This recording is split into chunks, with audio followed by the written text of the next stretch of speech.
Breaking news खबर शामिल करते हैं आलमी खबरनामा के हवाले से। फखर न्यूज़ के ब्यूरो चीफ एजाज अहमद ताहिर अवान से सऊदी अरब में उम्रा करने वाले कई ममालिक के लोग और पाकिस्तानियों के भीख मांगने के वाक़यात में कसरत के साथ इजाफा सामने आ रहा है। अरबी बोलने वाले भी हरम के अंदर और ख़वातीन के आयरे में मुख्तलिफ ममालिक की ख़वातीन मांगते नजर आती हैं। सऊदी अरब और पाकिस्तानी हुकूमत इन मामलात पर मिलकर सख्त इक़दाम करने की कोशिश कर रहे हैं, क्योंकि ये मुल्क पाकिस्तान के वक़ार और कवानीन की खिलाफ वर्जी के ज़मरे में भी आता है।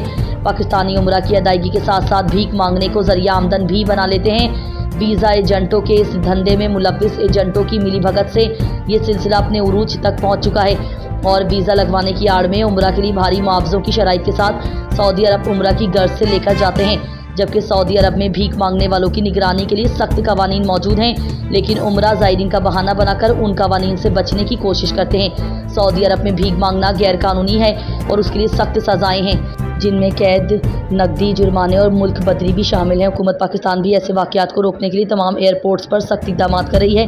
पाकिस्तानियों की तरफ से ये संगीन मसला दोनों ममालिक के लिए हसास बन चुका है। इसके खिलाफ और तदारक के लिए दोनों मुल्कों को मिलकर मरबूत और सख्त इक़दाम करने की अशद ज़रूरत है।